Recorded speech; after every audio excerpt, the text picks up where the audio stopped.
কুমিল্লা জেলার দেবিদ্বার থানার অন্তর্গত হামলাবাড়ি পশ্চিম পাড়া জামে মসজিদ কমিটি ও আলোকিত যুব সংঘের উদ্যোগে বাৎসরিক তাফসিরুল কোরআন মাহফিলের স্বনামধন্য সভাপতি প্রধান অতিথি জনাব মোহাম্মদ আবুল কালাম আজাদ, মাননীয় জাতীয় সংসদ সদস্য, প্রধান উপদেষ্টা জনাব আব্দুস সামাদ সরকার, জনাব মোস্তাফিজুর রহমান সরকার, হাজী মোহাম্মদ মোসলেহ উদ্দিন ভূঁইয়া, জনাব বাশার সরকার, ওয়ারফা'না লাকা যিকরাক। আল্লাহ তাদের মর্যাদা সম্মান যেন আরো বাড়িয়ে দেন, বলেন আমিন। আল্লাহর কাছে সম্মান মর্যাদা ওই মানুষের বেশি যে মানুষটা আল্লাহকে ভয় করে বেশি। তাদের ভেতরে আল্লাহর ভয় যেন সৃষ্টি হওয়ার মাধ্যমে আল্লাহ সম্মান বাড়িয়ে দেন, আমিন। অনেক আলেম এখানে কথা বলেছেন, মাওলানা হোসাইন আহমেদ মাহফুজ চুয়াডাঙ্গা, মাওলানা হিফজুর রহমান নাঈম, মাওলানা দিন মোহাম্মদ যুক্তিবাদী, মাওলানা কারি বেলাল হোসাইন, শ্রদ্ধাভাজন বড় ভাই জনাব মাওলানা কারি রফিকুল ইসলাম, মাওলানা ফয়জুল্লাহ। আলেমদের হায়াতে তাজ্জেবা সিহাতে কল্লিয়া কামনা করছে, আমিন। মঞ্চে বসা ওলামা একরাম, সামনে বসা মুসলমান ভাইরা, পর্দার আড়ালের সম্মানিতা মা এবং বোনেরা, প্রশাসনের ভাইরা, প্রাণপ্রিয় কুমিল্লাবাসী, দল মত নির্বিশেষে কোরআনের এই অনুষ্ঠানে যারা এসেছি বলছে আলহামদুলিল্লাহ। দরুদ আর সালাম পড়ছি আমাদের নবী মুহাম্মদুর রাসূলুল্লাহ সাল্লাল্লাহু আলাইহি ওয়াসাল্লামের প্রতি। কুষ্টিয়াতে একবার একটা লোক আমারে জিজ্ঞাসা করছিল, হুজুর ওয়াজ করেন 1.5 ঘন্টা 2 ঘন্টা, বহু কথা বলেন, এত কথা মনে রাখা সম্ভব না, শর্টে কাটে একটা কথা বলেন যেন এটা মেনে নিলে জান্নাত যেতে পারে। তাই তো শর্টকাট রাস্তা খুঁজতেছে।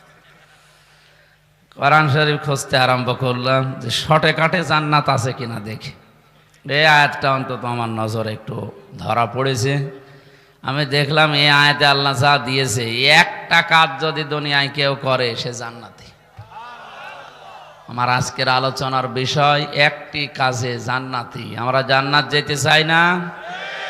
সূরা বাকারার 38 নম্বর আয়াত। আবার একটা কাজও অনেকে করতে চাই না। একটা কাজ আমরা এখন যা শুনবো করতে রাজি হব তো ইনশাআল্লাহ?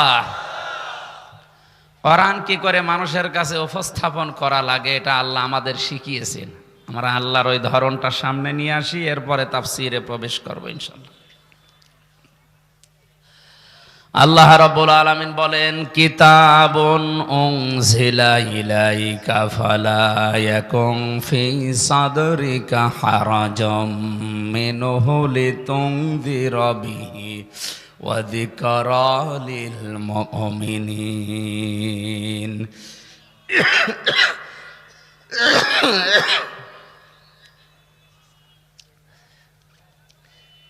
হে নবী, এই কিতাব আপনাকে আমি দিলাম, এটা দিয়ে মানুষদেরকে যখন সতর্ক করবেন আপনার মনের ভেতরে যেন কোনো সংকীর্ণতা, সংশয়, সন্দেহ, ভয়, ভীতি এগুলো কাজ না করে। ওয়াযিকরা লিল মুমিনিন, কারণ কোরআন মুমিনদের জন্য উপদেশ। আয়াতের মাঝে হারাজন শব্দটার ব্যাখ্যা পেয়েছে 2টা। 1 নম্বরে আল্লাহ পাক জানিয়েছেন, হে নবী আপনি যখন কোরআন দিয়ে মানুষদেরকে সতর্ক করবেন, আপনার সামনে যারা বসা থাকবে হয়তো অনেকেই কোরআনের বক্তব্য না বোঝার কারণে রাজনীতি মনে করে মন খারাপ করতে পারে। মনে হয় এই দেশে আয়াত বলা ঠিক হইল না, এরকম মানুষ তো এই দেশে নেই। আল্লাহ পাক যেটা বোঝাতে চান ওইটা না বুঝে ও উল্টা রাজনীতি মনে করে মন খারাপ করে বসে আছে। আরে ভাই, আপনি বুঝবেন তো আগে। 2 নম্বরে কোরআনের কথা যখন তাফসীর আকারে বলতে যাবেন, তাফসীর মানে খুলে ফেলা, ওপেন করা, খোলস মুক্ত করা, ছেড়ে দেওয়া। 99টা অর্থ আছে। সমাজে, পরিবারে, রাষ্ট্রে এমন এমন খোলস দিয়ে ব্যক্তি, পরিবার, সমাজ, রাষ্ট্রকে ঢেকে রাখা হয়েছে। কোরআনে কারিম দিয়ে যখন আপনি কথা বলবেন, ওই খোলসগুলো খুলে যাবে। অপরাধী যারা, তাদের অপরাধগুলো উন্মুক্ত হয়ে যাবে। আবহমান কাল থেকে এমন এমন নিয়ম নীতিকে অনেকে ইবাদত মনে করে চালিয়ে আসছে, কোরআনের তাফসির করলে ওইগুলো টিকবে না। তখন যারা আপনাকে নিয়ে এসেছিল ওয়াজ শোনার জন্য, তাফসির শোনার জন্য, হাদিয়া তোফা নজর নেওয়াজ দেবে, আপনার এই কথা শুনে যখন দেখবে মিলছে না, ও মানুষ হাদিয়া দেওয়ার পরিবর্তে তাড়া দেবে। আমার তো মনে হচ্ছে ১৫০০ বছর আগে যা যা আল্লাহ বলেছে, এই ১৫০০ বছর পরে কুমিল্লার সাথে সব মিলে যাচ্ছে। আজকে ১ টাকা যে জান্নাতি, এটা বলার পরে আমার হাদিয়া দেয় কিনা আমি ভাবছি, নাকি আমার তাড়া খাওয়া লাগে। আশা করছি তাড়া খাওয়া লাগবে না, আমি চেপে চেপে বলবো তো, অসুবিধা নেই।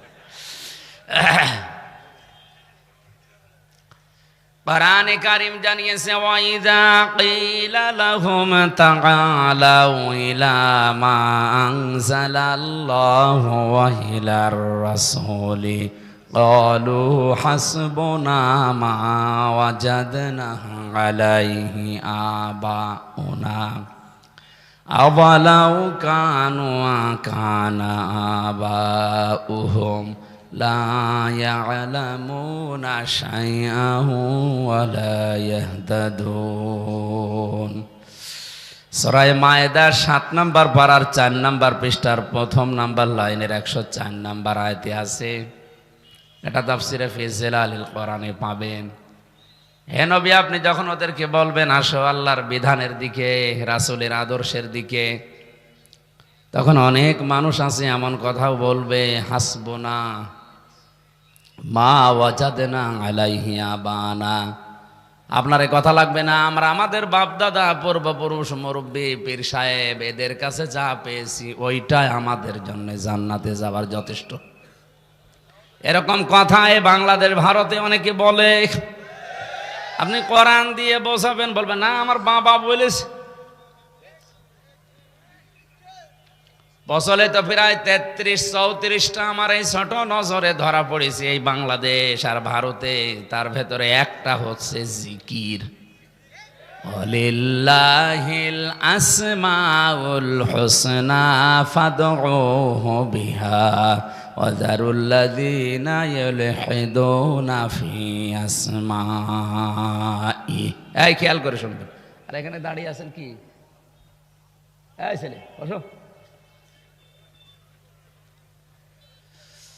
সূরা আরাফ ৯ নম্বর পারার ১৩ নম্বর পৃষ্ঠার ৪ নম্বর লাইনের ১৮১ নম্বর আয়াতে আছে, আল্লাহ তাআলা বলেন, আমি আল্লাহর বহু নাম আছে, সুন্দর সুন্দর অনেক নাম আমি আল্লাহর আছে, যে নামে পারো ডাকো।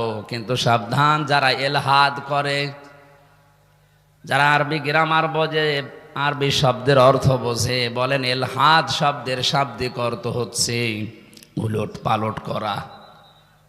এলহাদ মানে আল্লাহর নামকে পাল্টিয়ে ওই জায়গায় অন্য কিছু দিয়ে ডাকা, পরিবর্ধন করে ফেলা। যারা এভাবে ডাকে তাদের সাথে তোমরা আমি আল্লাহকে ডাকবা না, এ নির্দেশ কার? এমনকি কেউ যদি আল্লাহর সাথে, কথা খেয়াল করেছেন, সূরা ফুরকান ১৯ নম্বর পারার ৪ নম্বর পৃষ্ঠার ১৪ নম্বর লাইনের প্রথম দিকে আছে, মাআল্লাহি ইলাহান আখার। এই যে মা, আল্লাহকে ডাকে না তা না, আল্লাহর জিকির করে, তার সঙ্গে সঙ্গে অন্য কাউকে জুড়ে দেয়। এরকম নিয়ম নীতি মেনে যদি কেউ জিকির করে, তার সাথে তোমরা আল্লাহকে ডাকবে না। এরকম গোনা যদি কেউ করে যে আল্লাহ কেউ ডাকে, পাশাপাশি অন্য কাউকে জুড়ে দেয়, তাদের শাস্তি হবে ডবল। পুরা কোরআনে ৩টা শাস্তির কথা আছে, এক একটা শাস্তি ঠিক, কিন্তু শাস্তি ডবল। পাপ কয়টা? আরো জোরে বলুন, শাস্তি কয়টা? তার ভেতরে এটা একটা। আল্লাহকে ডাকে, পাশাপাশি অন্য কাউকে জুড়ে দেয়, বা আল্লাহর নাম পরিবর্তন করে ফেলে, ওলট পালট করে ফেলে, এদের শাস্তি ডবল। পাপ একটা, জিকির করছে আল্লাহর নামে, ঠিক আছে, কিছুক্ষণ লা ইলাহা ইল্লাল্লাহ, কিছুক্ষণ সুবহানাল্লাহ, আল্লাহ আল্লাহ, পাশাপাশি তারা ইয়ালি বাবা, শাহ আলী বাবা। আর এগুলো বেশি হয় ব্রাহ্মণবাড়িয়া, কুমিল্লায়। আল্লাহর ওলি দেশে মরার আর জায়গা পায়নি, সব মরেছে 2 জেলায়। তো তাদের নামে জিকির করা লাগবে? আরে ভাই, রাসূলুল্লাহর নামেও জিকির করা জায়েজ নেই। কেউ যদি ইয়া রাসূলুল্লাহ জিকির করো, কবিরা গুনাহ হবে। রাসূলুল্লাহর নামে পড়তে হবে দরুদ, আর জিকির করা লাগবে কার নামে? এরপরেও যদি আপনার বিবেক না খোলে, আপনার মগজে ধাক্কা না দেয়, আমার মনে হয় আপনার মগজে কুকুরে প্রসাব করেছে। আমি আর নিম্ন শব্দ বলতে পারলাম না। এত কিছু বোঝেনি, এই সাধারণ জিনিসটা আপনার মাথায় আসে না। ও ধোকা দিয়ে বোকা বানাচ্ছে, আল্লাহর সাথে অন্য কাউকে ডেকে ডবল শাস্তির ব্যবস্থা করছে। আমি দলিল দিয়ে বলেছি, সূরা ফুরকান 19 নম্বর পারার 4 নম্বর পৃষ্ঠা 13-14 নম্বর লাইনের প্রথম দিকে এই শব্দটা আছে, মাআল্লাহি ইলাহান আখারা। আল্লাহকে ডাকে না তা না, মাঝামাঝি সাথে সাথে অন্য কাউকে জুড়ে দেয়। সুতরাং আল্লাহ আল্লাহ জিকির করার পাশাপাশি যারা ইয়ালি বাবা, শাহ আলী বাবা ডাকছে, ওদের শাস্তি তো ডবল হবে, যাদের ডাকায় তাদেরও শাস্তি ডবল। তাফসীর করলে এই নিয়মটা যেহেতু এলাকায় চলে, এটা মিলবে না। যারা ওই কাজ করে তারা আমারে মাথায় তুলে রাখবে, বলেন। এই জন্য হারজনের ব্যাখ্যা করতে গিয়ে আমি পেয়েছি, হে নবী, ওই মানুষগুলো হয়তো এতদিন ইবাদত মনে করে এরকম নিয়ম নীতি চালিয়ে আসছে, আপনি কথা বলতে গেলে ওইগুলো তো টিকবে না, কোরআনের সামনে সব ভুয়া মনে হবে। ওই মানুষ তখন আপনার উপর রাগ করবে। যে যা মনে করে, মন খারাপ করে করুক, আমি আল্লাহর দিকে তাকিয়ে আমার এই জিকির, এই কোরআনের কথাগুলো ওপেন বলবেন। বলিল হাক্কু মির রাব্বিকুম ফামান শাআ ফালিয়ুমিন ওয়া মান শাআ ফালিয়াকফুর। সঠিক কথাগুলো তুলে ধরেন, হক কথাগুলো। যার ইচ্ছা হয় সে মেনে নিক, যার ইচ্ছা হয় সে গোপন করুক, কুফরি করুক। ইন্না আতাদনা লিয-যালিমিনা নারা, জালেমদের জন্য আমি আল্লাহ আগুন তৈরি করে রেখেছি। জোরে বলেন নাউজুবিল্লাহ। সুতরাং কোরআনের হক কথা, সঠিক কথা শোনার পরে যারা মানবে না, তাদের জন্য তৈরি হয়ে আছে কি? আগুন। বলেন কি? আমরা অত পাগল ইনশাআল্লাহ হব না যে জেনে শুনে জাহান্নামে যাব। যারা ওই লাইনে আছে, না জেনে ভুল করছে, জেনেও ভুল করছে, তাদের কথা বাদ দিলাম, ওদের বিবেক নষ্ট হয়ে গেছে। অন্তত আপনারা তো ওই রকম না। কি ওই রকম নাকি? বিবেকটা কাজে লাগাবেন।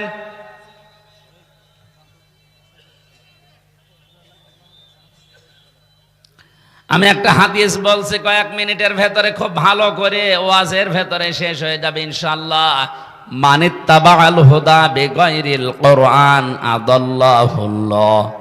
নবীজি বলেন, কোরআন বাদ দিয়ে পৃথিবীর কোন নিয়ম নীতি যেখানে চলে, কোন মানুষ যদি হেদায়েত পাওয়ার জন্য, ভালো হওয়ার জন্য ওখানে যায়, ওর মন যদিও ভালো ছিল কিন্তু কোরআন সেখানে ছিল না। আদাল্লা ইউদিল্লু বাবে ফাআল থেকে এসেছে, বাংলা অর্থ দাঁড়াবে আপনি হয়তো ভালো হওয়ার নিয়তে গিয়েছিলেন কিন্তু কোরআনে কারিম সেখানে ছিল না, এজন্য আল্লাহ নিজে দায়িত্ব নিয়ে আপনাকে গোমরা বানিয়ে দেবে। কুমিল্লাবাসী, এ কথার ওজন কত আপনি টের পাচ্ছেন? এ কথার লোড কত? দল্লা ইয়াদিল্লু দিলেও তো অর্থ হয়ে যেত, কিন্তু বাংলা অর্থ হয়তো আপনি নিজেই নিজেকে গোমরা করে ফেলেছেন। আদাল্লা শব্দ দেওয়ার কারণে বাংলা অর্থ দাঁড়িয়েছে। আপনার হয়তো মন ভালো ছিল, আপনি ভালো হওয়ার নিয়তে গিয়েছিলেন, কিন্তু কোরআনে কারিম সেখানে ছিল না, এই জন্য আল্লাহ নিজে দায়িত্ব নিয়ে আপনাকে খারাপ বানিয়ে দেবে। সুতরাং আজকের এই ময়দান থেকে সিদ্ধান্ত নিয়ে বাড়ি যাওয়া লাগবে যে এই দরবারে কোরআন নেই, কোরআনের কর্মসূচি নেই। সুতরাং যেখানে আল্লাহর পাশাপাশি ইয়ালি বাবা, শাহ আলী বাবা ডাক দেওয়া হয়, এটা কোরআনের বাইরে। আরো জোরে বলেন। এরকম শিরক বেদাত কুফরি যেখানে তৈরি হচ্ছে, ওখানে যদি কেউ ভালো হওয়ার নিয়তেও যায়, ওকে গোমরা বানাবে কে? যাবেন আপনি? হ্যাঁ যাবেন। আমার মনে হয় এটা কালকে ভিডিও যদি ওদের কাছে পৌঁছায়, ওরাও নতুন আর একটা ভিডিও বানাবে যে আমির হামজা গোমরা হয়ে গেছে। আমি তো হাদিসের বাংলা ব্যাখ্যা করলাম, যারা আছে আলেম এখানে বসে জিজ্ঞাসা করেন তো বাবে ইফআল থেকে আসলে অর্থ কি দাঁড়ায়। যারা ভুল ধরবে, ওই যে নূরে বাংলা ইংরেজি বাংলা, ও বাবে ইফআল কি ও তাও জানে না, আন্দাজে ভুল ধরে। আমি চট্টগ্রামে এক জায়গায় মুফতি হারুন ইজহার এবং মুফতি ইজহারুল ইসলাম চৌধুরী ওনারা বসা ছিল, আমি ব্যাখ্যায় বলেছিলাম একটা হাদিস, ওরা উল্টিয়া আগে পরে কেটিয়া আমারে বিয়াদব পানি ছিড়ি দিয়েছে। বলে এর ভেতরে রসুলের মহব্বত নেই। রসুলের মহব্বত তোমার ভেতরে এত বেশি, আমি যে 3 বছর জেল খেটে আসলাম আমার প্রেমিকার মহব্বতে। সিটারি করার জায়গা পাও না, এদেশের মানুষ সব জানে।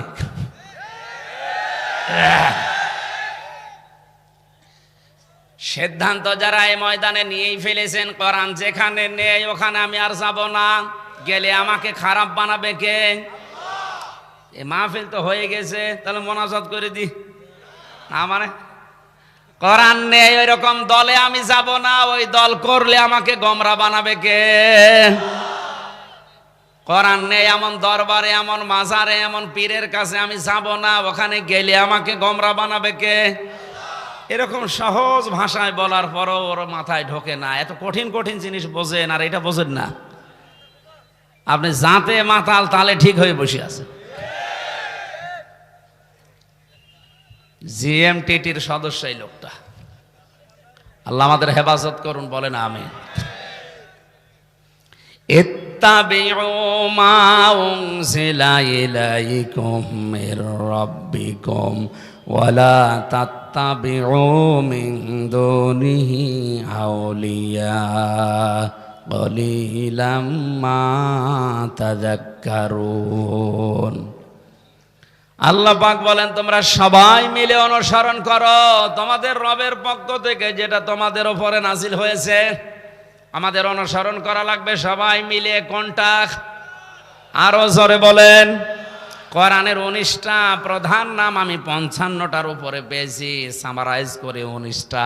এর ভেতরে মেন নাম পৃথিবীতে বেশি চলে 4টা। এর 1 নম্বরে আল কোরআন, 2 নম্বরে আল ফুরকান, 3 নম্বরে আল কিতাব, 4 নম্বরে আল জিকির। এই 4টা নাম দুনিয়ায় চলে বেশি। দ্বিতীয় নাম্বার নাম যেটা আল ফুরকান, এটা যে কত কঠিন শব্দ, কোরআনে কারিমের নামটা আল্লাহ এমনিতে দেয়নি। এই ভালো করে শুনবেন। শাহরু রমাদান আল্লাযী উনজিলা ফীহিল কুরআন হুদাল লিন্নাসি ওয়া বায়্যিনাতিম মিনাল হুদা ওয়াল ফুরকান। এই যে সামনে যে মাস আসছে রমজান মাস, এই মাসে আমি কোরআনে কারিম নাজিল করেছি। হেদায়েতের পথ নির্দেশিকা দিয়ে দিক নির্দেশনা সব এর ভেতরে দেওয়া আছে। জীবন চালানোর জন্য যা লাগবে এটা আছে। হক আর বাতিল পার্থক্যকারী যত নিয়ম কোথায় আছে? কোরআনে। বলেন বলেন। আল্লাহ ফুরকান শব্দটা দিয়েছেন এই কারণে। আমি ব্যাখ্যা পড়তে গিয়ে দেখলাম তাফসিরে হাক্কানিতে মুফাসসির লিখেছেন কোরআনে কারিম এই ফুরকান, এই কিতাব, এই জিকির এটা পাওয়ার পর পরবর্তী বাকি যে জীবন দুনিয়ায় থাকবে, এই জীবনে যদি হক আর বাতিল পার্থক্য করে চলতে না পারে, তাহলে ওই লোকটাকে হেদায়েত দেওয়ার মতো কোনো কিতাব আর দুনিয়ায় নেই। স্পষ্ট কিতাব আমাদের কাছে থাকার পরও হক বাতিল আমরা চিনি, পার্থক্য করার ক্ষমতাও আছে, কিন্তু করি না। এ কোরআন তাহলে এসেছে ফুরকান হিসাবে, আপনি কি করলেন? বাকি জীবনটা তো আপনাকে হক বাতিল পার্থক্য করে চালানো লাগবে। এটা যদি কেউ না করে তাহলে ওর বিবেক কোথায় গেল? গরু ছাগল মরার পরে ওর হিসাব হবে না, কংতু তোরবা মাটি হয়ে যাবে। আপনি মাটি হবেন না কারণ আপনার বিবেক আছে। আর এই বিবেকও যদি কারো কাজে না লাগে তাদেরকে আল্লাহ জাহান্নামে দেবে। 3 বার আল্লাহ এই কথা গুরুত্ব দিয়ে জানিয়েছেন। ওয়ালাকাদ যারানা লিজাহান্নামা কাসীরাম মিনাল জিন্নি ওয়াল ইনস লাহুম কুলুবুন লা ইয়াফকাহুনা বিহা। ওয়া একটা, লাম একটা, কদ একটা, 3 বার তাকিদ দিয়ে আল্লাহ বলেন অবশ্যই অবশ্যই অবশ্যই।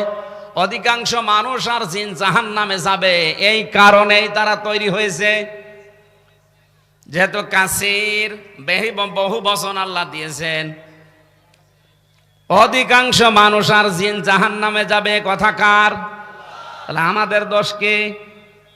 এখানে 3টি ইন্দ্রিয় শক্তির কথা আল্লাহ জানিয়েছেন। এই 3টি ইন্দ্রিয় শক্তি যাদের আছে কিন্তু কাজে লাগায় না, এই মানুষগুলো চির জাহান্নামী। লাহুম কুলুবুন লা ইয়াফকাহুনা বিহা, যাদের কলব আছে, হৃদয় আছে কিন্তু চিন্তা নেই। কথা বুঝতেছেন? কলব আছে, হৃদয় আছে, চিন্তা নেই। বিবেক থাকার পরেও যারা কাজে লাগায় না, এরা জাহান্নামী। এরা আরো জোরে। এই দেশে এখন এই শ্রেণীর মানুষ দিন দিন বাড়ছে।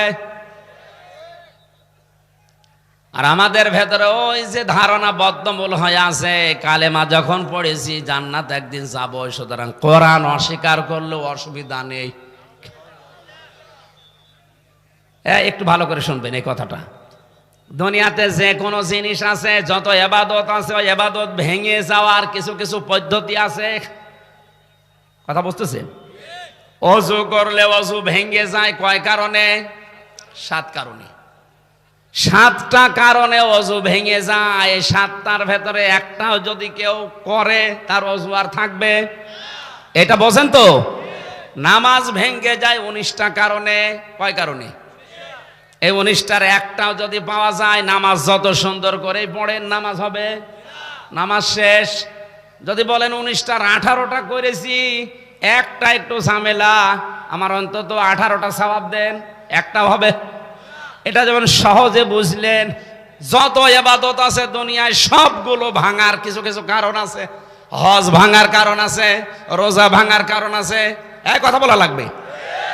আপনার ইমান যে আছে, ইমানও ভেঙে যাওয়ার কারণ আছে। কোরআন শরীফ আর হাদিস মিলে আমি পেয়েছি এই 3টা বছর, যতগুলো আলেম এক জায়গায় প্রায় 76 জন ছিলাম, তাও বড় বড় আলেম সব, আমরা মিলিয়ে কোরআন হাদিস থেকে পেয়েছি ইমানও ভেঙে যায়। অজু যেমন 7 কারণে ভাঙে, নামাজ যেমন 19 কারণে ভাঙে, মানুষের ইমান ভেঙে যায় 10 কারণে। এই 10টা কারণের একটাও যদি পাওয়া যায়, তার ইমান আর ইমান থাকবে না, ও আর আবু জেহেল সমান। এই কথা বলুন। তার ভেতরে 1 নম্বরে কোরআনের একটা শব্দ কেউ যদি অস্বীকার করে, সে আবু জেহেল, সে আবু জেহেল, সে আবু জেহেল। কোরআনে কারিমের একটা না হাজার হাজার শব্দ আপনি অস্বীকার করে আরো বিরোধিতা করছেন, আপনার তো ইমানই নেই। অজুর 7টার একটা পেলে যেমন অজু ভেঙে যায় নষ্ট, 19টার একটা পেলে যেমন নামাজ ভেঙে যায়, 10টার একটা পেলে আপনার ইমান। তাহলে ইমান যদি ভেঙে যায়, তাহলে আপনার ইমান আর আবু জেহেলের ইমান তো সমান হয়ে গেল। এখন যদি বলেন কই আমি তো নামাজ পড়ি, আরে ভাই আপনি নামাজ পড়েন কোন মসজিদে? আপনি নামাজ পড়েন কুমিল্লারে, দেবিদ্বারে, আর আব্দুল্লাহ ইবনে উবাই নামাজ পড়তো কাবা শরীফে, মসজিদে নববীতে। এত সহজ করে বলার পরেও যদি কারো বিবেক না খোলে, আমার তো আর হাতে দারোগা পুলিশের মতো লাঠি বন্দুক নেই, আমি পারবো না। সঠিকটা তুলে ধরেছি, এবার ভাই বিবেক দিয়ে ভাববেন। সবাই মিলে অনুসরণ করার কথা বহু বছর এমনি চিটারি করার জন্য, খেলা করার জন্য দেয়নি। এদের ব্যাখ্যায় হাদিস হচ্ছে বাল্লিগু আন্নি ওয়ালাউ আয়া, তোমরা সবাই মিলে প্রচার করবা। একটা বাক্য যদি তোমার জানা থাকে, কথা খেয়াল করেন, বাল্লিগ না বাল্লিগু, বহু বচন কেন দিয়েছেন? এটা শুধু হামজার কাজ? হ্যাঁ কথা বলুন, এটা শুধু কাসেমের কাজ? নবীর উম্মত যারা দাবি করবে সবার ফরজ দায়িত্ব এইটাও যদি একটা আয়াত জানে ওইটা মানুষের কাছে বলবে। আমার হয়তো বেশি জানা আছে, আমার বেশি বলা লাগবে। আপনার যদি একটা জানা থাকে কুল হুয়াল্লাহু আহাদ, ওইটাই প্রচার করা নামাজের মতো ফরজ। কারণ আল্লাহর কথা মেনে নেওয়া যেমন ফরজ, রসুলের কথা মানা কি আরো জোরে। এই ফরজ দায়িত্ব পালন করতে গিয়ে আমি যদি ঝামেলায় পড়ি, আপনার কোনো ঝামেলা নেই, আপনি কিসের উম্মত? এই জন্য ইত্তাবিউ বহু বচন দিয়েছি, সবাই মিলে অনুসরণ করো। সবাই মিলে যখন অনুসরণ করতে যাবা, অন্তত বাংলাদেশে ৯৬% মুসলমান, ৪% আছে অন্যান্য জাতি, ওরা তখন আর মাথা তুলে কথা বলার সাহস পাবে না। ৯৬-এর ভেতরে ৬% মানুষ বলে আর ৯০% সব তাল দেয়, তখন এরা কি করবে? ওই ৪% আর এই ৯০-৯৪% হয়ে যায়, মাঝখান থেকে আমরা হয়ে যায় ৬%। এই তখন পুরে রাখে ছেলে ভেতরে। তাছাড়া এ দায়িত্ব শুধু আমার একার, এ কাশেমের একা। সবাই মিলে যদি এই ফরজ দায়িত্বটা পালন করতাম, এই দেশে কোনো আলেমের জেলখানা থাকা লাগতো না।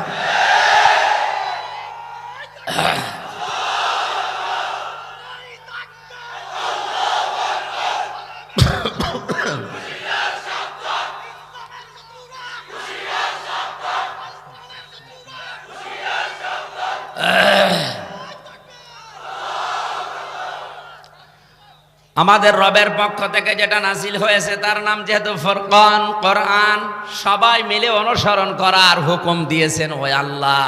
ওয়ালা তাত্তাবিউ, সাবধান, অনুসরণ করবা না, দেখে চলবা না, মিন দুনিহি আউলিয়া, দুনিয়ায় কোনো অলির বহু বচন আউলিয়া, কোনো অলির অনুসরণ দরকার নেই। এ কথা আল্লাহর না আমি বানালাম? শাব্দিক অর্থ শুনে মনে হচ্ছে আল্লাহ মনে হয় অলিদের বিরুদ্ধে। সূরা ইউনূসের ৬২ নম্বর আয়াতটা মনে হয় যে এই আয়াতের পুরা উল্টা।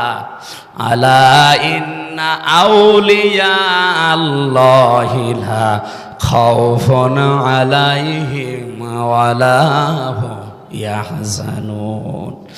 আল্লাহ পাক বলেন, ওই সাবধান, জেনে রাখো, আমি আল্লাহর ওলি যারা, তাদের কোনো ভয় নেই, চিন্তা নেই। অথচ এখানে বলছে কোনো ওলির অনুসরণের দরকার নেই। আল্লাহর মুখে দুই রকম কথা হয়ে গেল না? ব্যাখ্যা করতে গিয়ে বাস্তবে দেখেছি আল্লাহ ওলিদের বিরুদ্ধে বললেন এই কারণে, আল্লাহ ভালো করে জানেন ১৫০০ বছর পরে বাংলাদেশ নামে একটা দেশে, কুমিল্লা জেলা, ব্রাহ্মণবাড়িয়া জেলায় এমন এমন ভক্ত, এমন এমন উম্মত তৈরি হবে, ওই মানুষগুলোর কাছে আমি আল্লাহর চাইতে আব্বাই বড় মনে হবে। এখন চলছে না? আরে ভাই, এরপরও যদি আপনি না বোঝেন, আমি নাম ধরলে তো আরেক সমস্যা। এই না বোঝার ভান করে আছেন কারা, দেখি হাত তোলেন তো। ওয়াজ কাজে লাগছে, আলহামদুলিল্লাহ, মাহফিল সাকসেস হয়ে গেছে। তাহলে আল্লাহ ওলিদের বিরুদ্ধে না, কিন্তু আল্লাহ জানে যে এমন সময় আসবে ওরা আমি আল্লাহর উপরে আব্বাকে তুলে ফেলবে। আল্লাহর আলোচনা এত বেশি করে না, আব্বার আলোচনা যত বেশি করে। অলিলাম্মা তাযাক্কারুন, আফসোস কিছু মানুষ আমার এটা মানবে আর অধিকাংশ মানুষ মুখ ফিরিয়ে যাবে। আমরা কি ওই মুখ ফেরানোর দলে আছি? আমরা মেনে নেব একটা কাজে জান্নাতি। কয়টা? জবান খুলে কোরআনের সোনালী আয়াত পড়েন আর মনে মনে দোয়া করেন, আল্লাহ যেন আমার কণ্ঠটা ছেড়ে দেন। আউযু বিল্লাহি মিনাশ শাইতানির রাজিম। যে কষ্ট হয় কথা বলতে, গলায় আটকে যায়। অনেকরা আমার বাম আর মাজার পন্থী এরা ভিডিও বানায় আমার নামে যে আল্লাহ বলে গজব দিয়েছে, নাই ও কথা বলতে পারে না কেন? আরে ভাই, এক একদিন ৩টা ৪টা করে করলে এটা কি মেশিন? টেকবে কতক্ষণ? অন্তত একদিন ২ দিন পরে পরে যদি একটা করা হতো তাহলে এটা ঠিক থাকতো। এই ৩ বছর তো কোনো সমস্যা হয়নি, কারণ এই ৩ বছর কথাই বলিনি, ভালোই ছিল। এই বের হয়ে আপনারাও ছাড়েন না, আমিও পারি না, আমার গলাও পারে না। বিসমিল্লাহির রহমানির রহিম।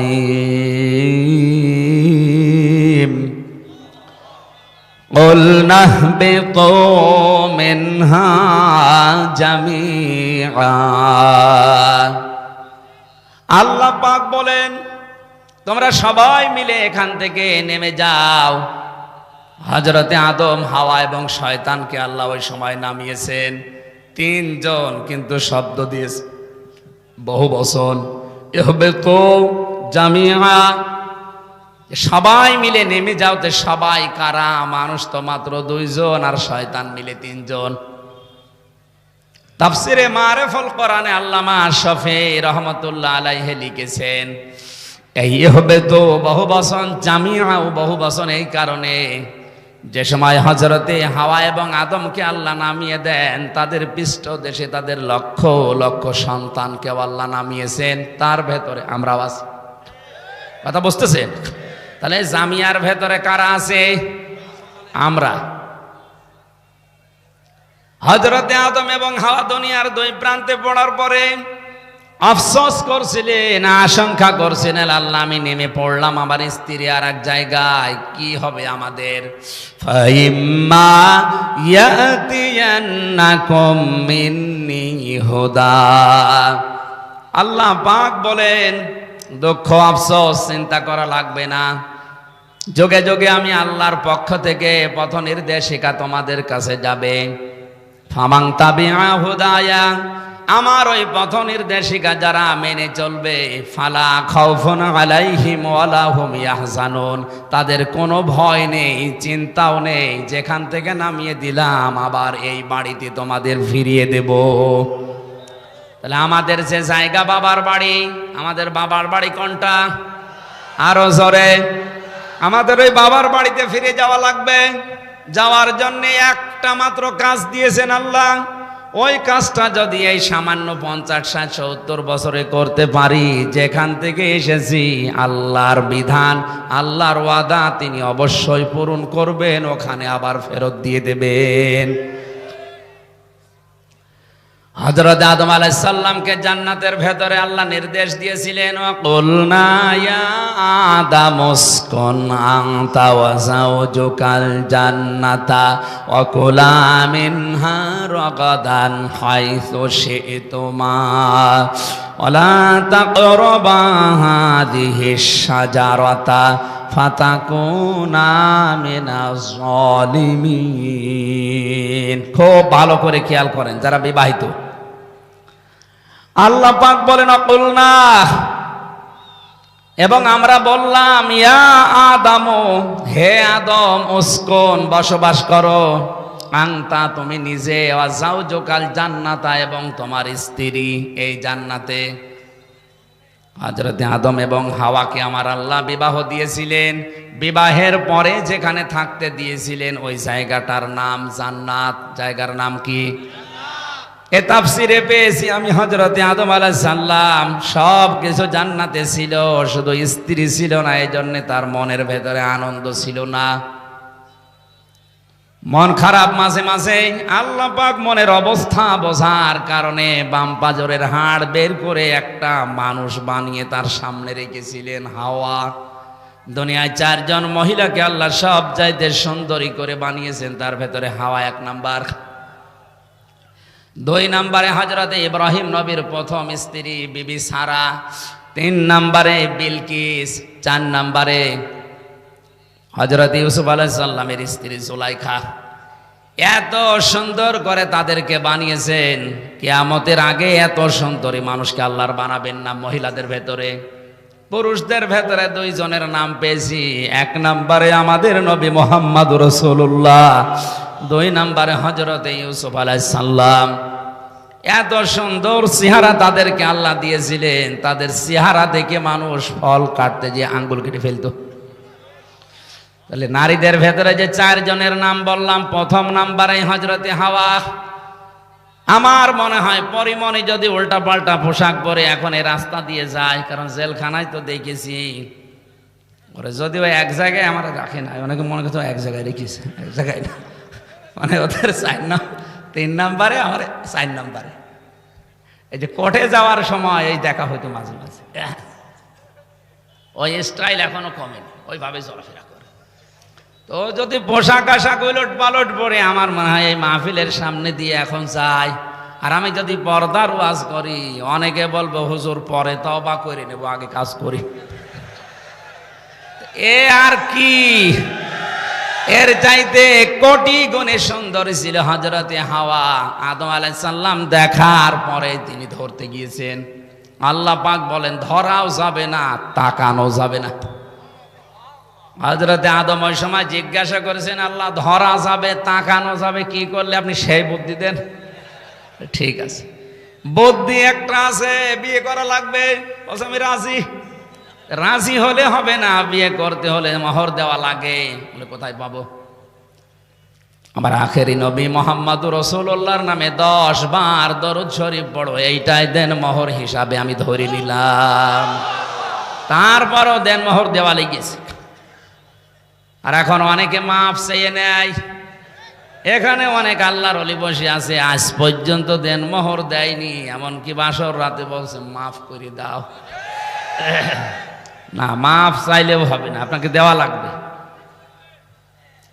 হযরত আদম আলাইহিস সালাম বিবাহের পরে আল্লাহ নির্দেশ দিলেন, যাও স্ত্রীকে নিয়ে বা চলে যাও, তুমি নিজে যাও, তোমার বউকে নিয়ে জান্নাতে যাও। জান্নাত আমাদের বাবার বাড়ি। কার বাড়ি? এখান থেকে মাসলা বের হয়, বিয়ে করার পরে বউ নিয়ে যাওয়া লাগবে নিজের বাবার বাড়ি। অনেকে বউ নিয়ে ঘর জামাই থেকে যাচ্ছে। এখানে ঘর জামাই আছে? এই যে হাত তোলেন তো দেখি, ঘর জামাই আছে কিনা। আপনার বিয়ে করাচ্ছে একজন, এবারে ঘর জামাই রাখেন কোন কারণ? আপনি বিয়ে করে বউ বাড়ি নিয়ে যাওয়া লাগবে, আল্লাহর নির্দেশ। আপনি রাখেন তো মুফাসসির যারা আছে, এই দেখেন, আনতা ওয়াজাউজুকাল জান্নাতা, তুমি যাও বউকে নিয়ে, তোমার বউকে নিয়ে জান্নাত, তোমার বাড়ি যেটা ওখানে যাও।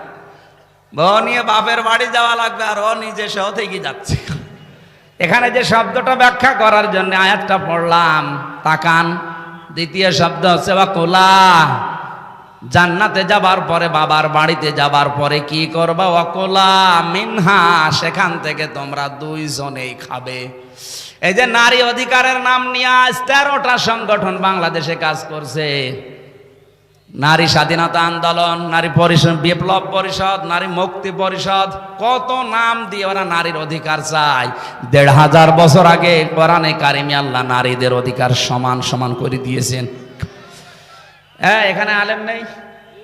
কই আলেম কোনটা? ভালো করে দেখেন তো, ওয়াকুলা দিয়ে বচন দিয়েছেন, তাও একবারে দিলেন ওয়াকুলা। তুমি নিজে যা খাবে, এরপরে স্ত্রীকে খাওয়াবে তা না। তুমি যেই পরিমাণে, যেই মানের যখন খাবে, স্ত্রীকে ওই মানের ওই পরিমাণে খাবার খাওয়াবে। আল্লাহ আগে পরে তৈরি করে দেননি, একবারে ওয়াকুলা দিয়েছেন। আংতা ওয়াকুলা দিতে পারতেন, তুমি মন মতো খাও, এরপরে যতটুকু আছে বউকে খাওয়াও না, একবারে দিয়েছে। নারীরা যদি তাদের অধিকারের কথা কোরআন থেকে এভাবে বুঝতো, আমার মনে হয় ওদের অধিকার পাওয়ার জন্য ওরা নিজেরাই আন্দোলন করত।